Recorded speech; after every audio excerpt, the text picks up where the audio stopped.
Chers amis, bonjour et bienvenue dans cette émission consacrée à l'anniversaire du synode de 1989.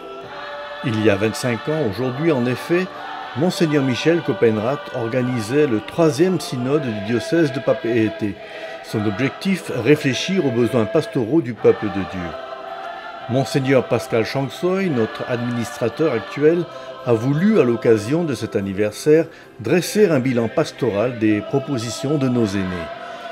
Ce bilan pastoral, appelé bilan synodal, a permis, dit-il, de mesurer les progrès qui ont été faits et par conséquent de pointer du doigt le chemin qui reste à parcourir en tenant compte de l'évolution de la société. Nous consacrerons l'essentiel de cette émission aux résultats de ce bilan. Mais auparavant, Monseigneur Hubert, qui a participé au précédent synode, nous livre l'esprit avec lequel Monseigneur Michel a entrepris la démarche synodale. Lorsque Monseigneur Michel est devenu évêque, il avait à appliquer le Concile de Vatican II. Et certaines personnes lui ont conseillé qu'un bon moyen, ce sont les synodes, de façon à impliquer tout le monde dans le renouveau de l'Église.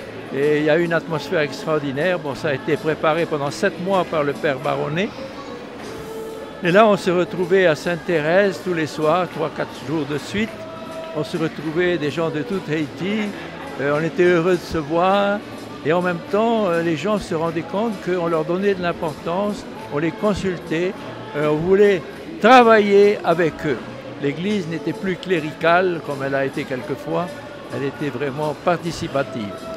Je pense que là, les gens ont compris qu'ils étaient l'Église et qu'ils avaient tous une part à prendre dans la vitalité de l'Église.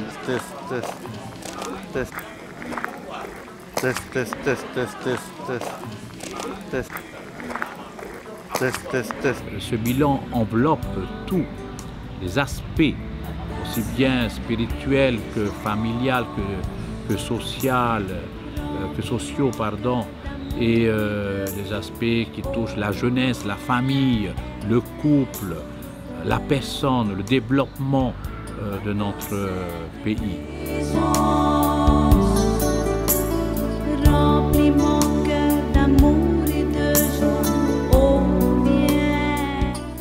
Alors, quelles sont les propositions retenues par les diverses commissions?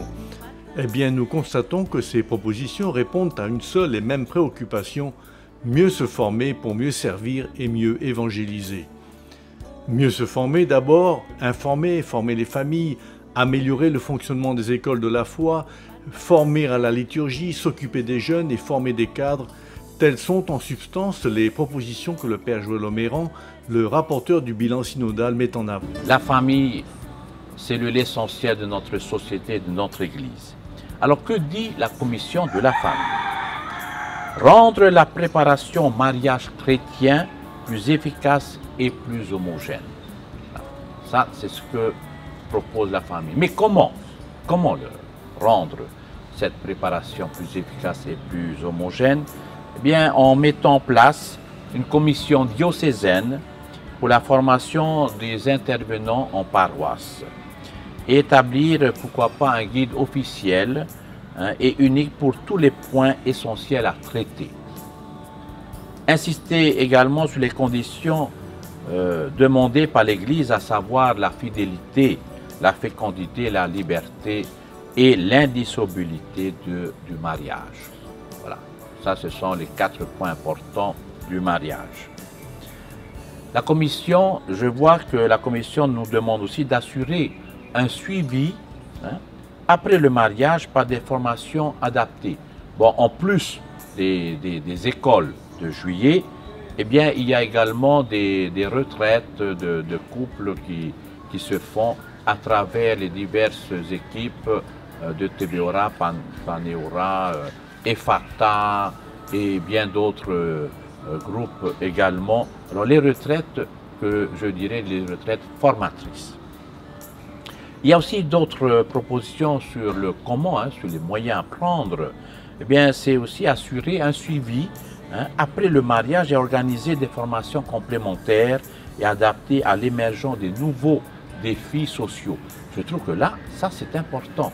c'est quelque chose de nouveau, hein, à ma connaissance. C'est pas seulement préparer les gens au mariage, les marier et après basta, mais c'est aussi les faire revenir, hein, les suivre, être avec eux dans les défis sociaux. Ça, c'est un élément important que nous propose la commission de la famille. Et aussi organiser un sondage, hein, des personnes mariées, toutes paroisses confondues, hein, au cours de l'année pour juger de l'efficacité, hein, de la préparation au mariage chrétien. La formation permanente des familles, ça c'est sûr. Bon, on parle souvent de formation, hein, on peut aussi dire de l'éducation, parce qu'éduquer un enfant, c'est supposer que les parents soient éduqués et que les grands-parents soient éduqués. Mais aujourd'hui, en 2014, nous voyons cela dans nos écoles, dans nos lycées, et on se rend compte que les enfants ne sont pas éduqués parce que les parents ne sont plus éduqués, ne sont pas éduqués. Et les grands-parents aujourd'hui, donc c'est un problème générationnel. Et voilà pourquoi que je trouve que c'est très intéressant cette proposition de suivi des couples mariés et aussi des familles. D'où des retraites de famille qui se font aujourd'hui. Et il y a également un autre organe qui pourrait éventuellement être créé, c'est des groupes de conseil conjugal. Donc je suppose que cette proposition, hein, nous sommes dans un monde difficile, même méchant, eh bien nous avons besoin d'être soutenus, d'être encadrés, d'être suivis, hein, lorsqu'il y a des couples qui tombent dans des problèmes de couple, de famille. Voilà, ils ont besoin d'être soutenus par justement des conseils conjugaux. Et pour nous aider également dans ce sens-là, hein, dans la famille, eh bien nous devons soutenir et même promouvoir le développement des associations familiales. Les associations familiales doivent être aussi, hein, une base pour nous, bien pour nous lancer, pour nous aider, hein, pour nous faire grandir et aussi pour le bien-être de toutes nos familles.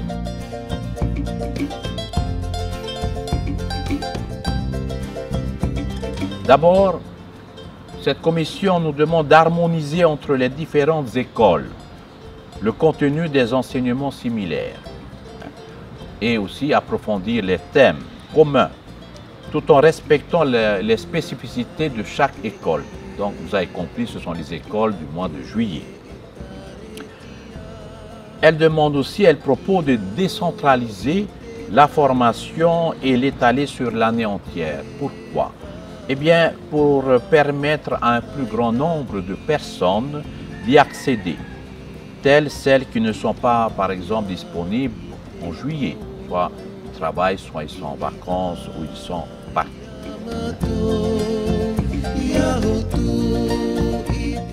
Quand on parle de vie paroissiale, c'est sûr qu'on pense aux prêtres qui malheureusement en nombre n'est pas suffisant, et aux diacres aussi, mais il y a aussi les laïcs qui sont très actifs. Je pense au Catkita, déjà cette institution a dépassé les 100 ans, au Totru Catkita et au Tabini, qui eux aussi ont besoin d'être formés, et une formation continue. Il y a la formation dans les écoles du mois de juillet, mais il y a aussi, et là ça sera peut-être un clin d'œil à tous les curés responsables de paroisse, il y a aussi une formation continue qui doit se faire en paroisse. L'essentiel, chers amis, c'est que toutes ces formations doivent insuffler l'unité dans le cheminement de la foi de tout un chacun au cœur d'une paroisse.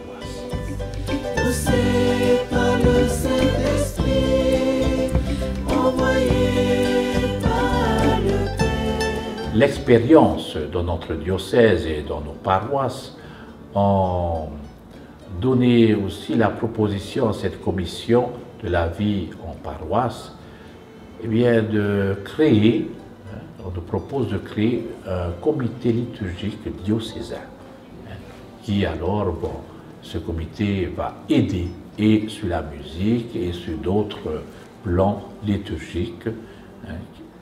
Il va aider donc dans notre vie liturgique diocésaine. Donc un comité diocésain de la liturgie pourra aller dans ce sens. On a remarqué aussi la nécessité de constituer, de faire un livret liturgique, parce que, bon, nous avons quand même deux langues, le français et le tahitien, et ce n'est pas parce que le français domine plus ou moins qu'il faut enterrer la langue tahitienne, bien au contraire.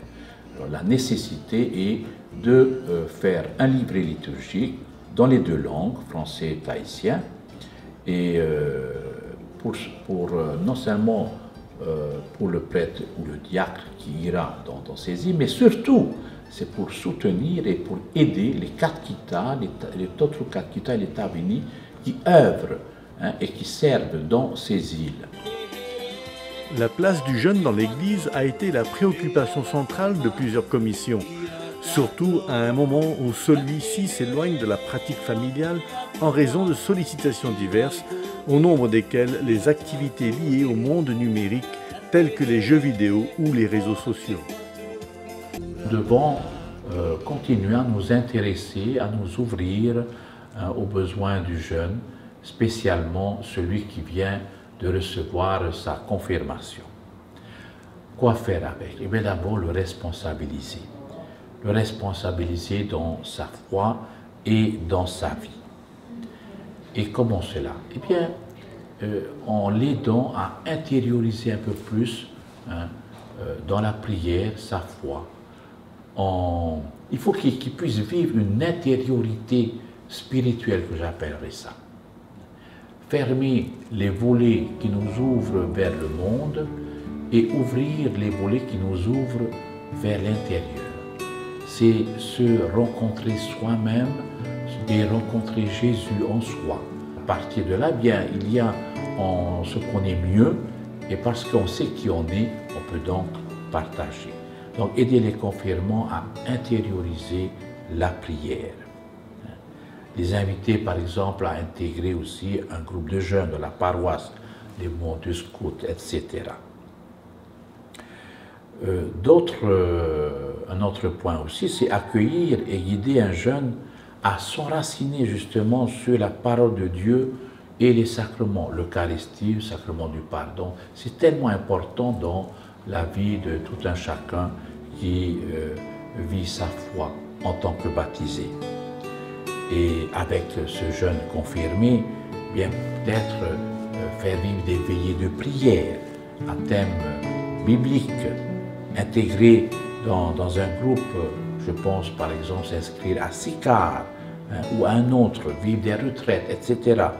Bref, nous avons besoin de responsabiliser nos jeunes. C'est quoi ça, responsabiliser? Ce n'est pas leur donner seulement des devoirs ou leur forcer à suivre ci ou ça, c'est les aider et les accompagner sur le chemin de liberté. C'est les aider à gérer leur liberté en étant justement responsables. Il y a un autre point que je trouve quand même important, qui est les jeunes et le numérique. Et nous savons tous l'importance, l'impact que ça fait dans la vie de nos jeunes. Même des tout petits de 5-6 ans sont déjà avec leur tablette. À plus forte raison quand on a 12, 20 ans et 30 ans. Étant donné l'importance du numérique, il est bon aussi de nous rappeler que le numérique est un moyen de communication et de formation super.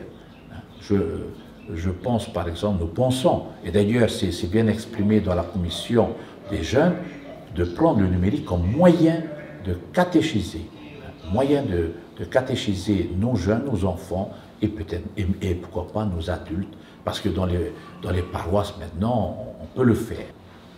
Donc la génération d'aujourd'hui vit avec le numérique, vit dans le numérique.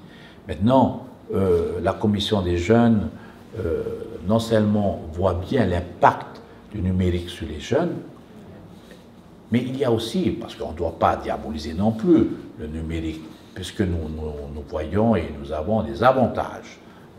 Des avantages, ça c'est incontestable. Mais c'est à double tranchant. il y a aussi les inconvénients du numérique. Et la proposition concernant le numérique et les jeunes, c'est de mettre en place des rencontres entre les jeunes du diocèse pour qu'ils échangent sur le thème du numérique. Ce qui est bien, ce qui est moins bien, et quelle attitude adopter en face du numérique. Par exemple, ne pas être esclave du numérique. Facebook, par exemple. Et aussi responsabiliser les parents sur leur rôle. C'est à eux aussi à accompagner, non pas seulement interdire, mais accompagner, faire comprendre des avantages et des inconvénients. C'est à eux qu'il revient justement de poser des limites de liberté sur l'utilisation de ces outils. Savoir prendre quelle direction. Est-ce que c'est la direction du mal, du mauvais? C'est toujours cette dualité entre les deux. Mais rappelons-nous que même Dieu qui nous a donné la liberté, il a dit ce chemin mène à la mort, celui-là mène à la vie, mais moi ton Dieu, eh bien je te demande de prendre le chemin de la vie. Tahiti était très petit. Nos familles consultent bien entendu ce site qu'est Facebook, mais le fait d'exposer sa vie privée, eh bien, je crois qu'il va falloir nous recadrer. Évitons ensemble d'exposer nos vies privées, nos états d'âme. Il est vrai qu'il est clair que Facebook est un site, un réseau mondial où on peut s'exprimer librement, mais essayons de limiter quand même les dégâts concernant nos vies privées.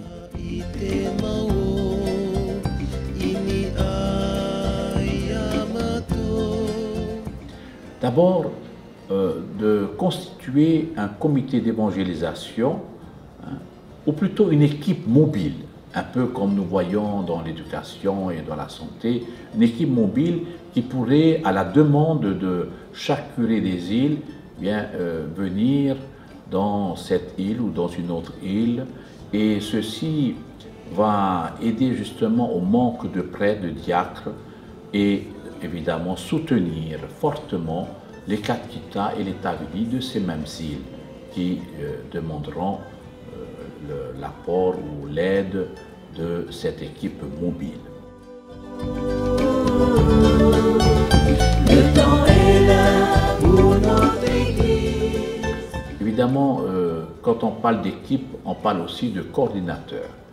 Alors, une proposition, ça fait partie de la même, c'est de pouvoir nommer un vicaire épiscopal qui sera chargé justement de cette équipe et donc de cette équipe mobile qui ira et qui assurera d'une certaine manière la pastorale des îles. Voilà donc pour le premier point, la première proposition qui résume, je rappelle, d'autres propositions. Le deuxième point, ça sera plus tourné vers les îles sous le vent. Et là, une proposition claire et simple, c'est de nommer un prêtre résident accompagné d'un diacre qui desserviront toutes les îles sous le vent. Ce n'est pas le cas aujourd'hui où nous avons un prêtre à Riyadiata'a, un autre à Pompiti Borobora et un autre à Ouahine. Et bien là, ça sera un prêtre pour les îles sous le vent avec sa petite équipe, dont un diacre. La commission de l'évangélisation s'est penchée sur comment évangéliser.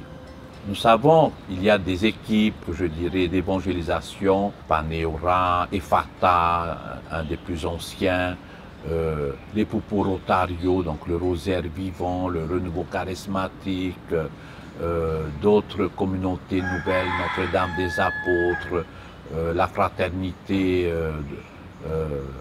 San Gianna, pastorat de la famille, le groupe de Onso et enfin le Tebeora. Alors le Tebeora envoie du monde dans nos paroisses. Elle revitalise, si j'ose dire, certaines de nos paroisses. Et donc en envoyant du monde dans nos paroisses, nous donne le défi. Et ce défi, c'est est-ce que nos paroisses sont prêtes à les accueillir? Est-ce qu'il y a une structure qui puisse les accueillir et les aider à cheminer dans leur foi? Il y a des catholiques, ça fait 20, 25 ans, 30 ans, qui ne vont plus à la messe, qui sont complètement déconnectés. Alors, c'est un souci, et ça doit être un souci dans chacune de nos paroisses, eh bien, de créer une structure ou une petite équipe d'accueil, que ces gens, ces personnes, ces frères et sœurs qui reviennent dans leur communauté, parce que dans le Tévéran, on les invite à retourner dans leur communauté paroissiale. Mais sont-elles accueillies? That is the question. Et c'est essentiel pour nous. C'est une question justement d'évangélisation. Ça ne sert à rien d'aller évangéliser les papous si chez nous-mêmes, eh bien, on n'est pas capable d'accueillir nos frères et sœurs qui reviennent à la maison. Ensuite, ouvrir des points de catéchèse dans les quartiers. Je vois par exemple à Punavia, c'est très répandu, à Pouré aussi, à Fahaa, en général, ils ont des points de catéchèse dans les quartiers. On fait la catéchèse, ce n'est pas tout le monde qui vient à la paroisse, mais c'est la paroisse qui va vers tout le monde. Et ça, je trouve que c'est excellent comme moyen d'évangélisation, puisque l'évangélisation commence et part par l'éducation. Proposer également, pas simplement pour les jeunes, ou pas seulement pour les jeunes, mais aussi pour toute personne, les adultes, les anciens matahiatou, pourquoi ne pas proposer, peut-être faire une session que j'appellerais de formation continue, ou alors une session d'approfondissement de la foi, mais pour les adultes. Et ça sera quand même génial pour nous, au terme de la récolte des fruits du synode de 1989, eh bien, de créer une certaine continuité dans la catéchèse. Enfin, après la formation et l'évangélisation, il a été question au cours de ce bilan synodal de l'ouverture du chrétien aux autres, de son engagement social au service du progrès et de la justice. Lorsqu'on parle de société de développement ou alors de justice et paix, eh bien, nous parlons de l'action du chrétien dans la société. En effet, le chrétien est aussi un citoyen. Et donc, en tant que tel, il a le droit d'émettre un avis et même de participer à la vie de la cité. Alors, la commission Société et Développement propose justement que ce citoyen chrétien demande à ce qu'on fasse la vérité et la transparence, par exemple, sur les conséquences liées au nucléaire, les maladies. Ça concerne des personnes, des familles, ça concerne un peuple et son histoire. Le chrétien citoyen ou le citoyen chrétien est amené à travailler pour le partage et la solidarité qui doit marquer sa foi et qui, de sa foi, qui, de la parole de Christ, doit le faire un acteur économique et social du partage. Et dans ce développement économique et social, l'homme, la personne humaine doit être au centre de tout développement. Moins d'exclusion, surtout les plus faibles, et même les plus faibles ont aussi une richesse à donner. La pauvreté peut aussi nous enrichir dans le sens de ne plus gaspiller, de comprendre que les autres n'ont pas et que moi j'ai peut-être trop. Donc la pauvreté m'enseigne le partage. Trop de gens considèrent justement l'homme comme une marchandise. Regardons autour de nous, que ce soit en économie, que ce soit dans les progrès scientifiques. Chacun veut avoir un bébé, donc l'enfant est marchandisé. Une autre dame pourrait être porteur de l'enfant que j'ai choisi sur Internet. Eh bien, cette femme n'est plus une mère, elle est porteuse. Elle est louée, son ventre est loué. Alors, on ne peut pas dire qu'on ne marchandise pas la personne humaine. Voilà, chers amis, notre émission sur les propositions du bilan synodal se termine. Mais nous aurons l'occasion de reparler des priorités et des décisions prises par le diocèse pour les années à venir.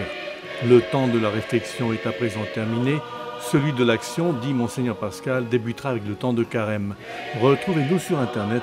À bientôt.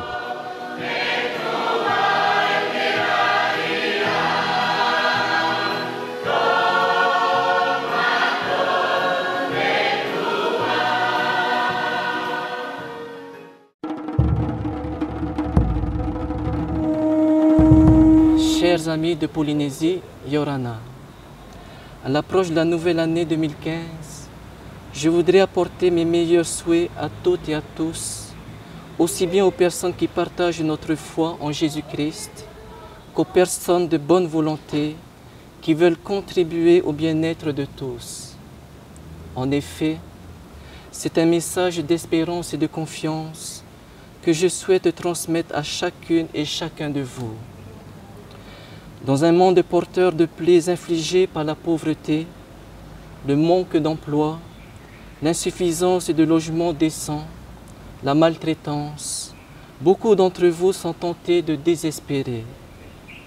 En tant que pasteur, je ne peux me résigner à regarder ce tableau et demeurer muet. J'ai demandé aux catholiques, lors du jubilé du synode de 1989, de vivre dans la vérité à l'exemple du Christ. Celui qui fait la vérité vient à la lumière, et la vérité vous rendra libre, dit Saint Jean. Vivre dans la vérité, c'est d'abord ouvrir les yeux sur la situation des personnes en souffrance, en manque de l'essentiel. C'est pour moi un devoir. Cela devrait être insupportable et considéré comme un scandale pour chacun de nous, à commencer par tous ceux qui ont une responsabilité au sein de notre société.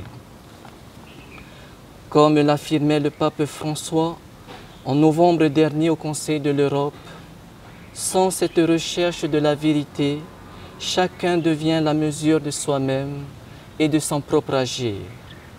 Cela doit conduire à être foncièrement insouciant des autres et favoriser la globalisation de l'indifférence qui naît de l'égoïsme. Chers amis, la lutte contre toutes les formes de pauvreté est possible si elle mobilise toutes nos énergies. C'est en faisant la vérité, en exigeant la transparence de nos actions, dans une volonté de dialogue constructif le plus large possible, que nos projets seront porteurs d'espérance pour tous. Unis dans l'action et la prière, c'est ce que je souhaite pour cette année 2015, afin que celle-ci soit bonne et heureuse pour chacune et chacun d'entre vous. Yorana Ite Matitiapi.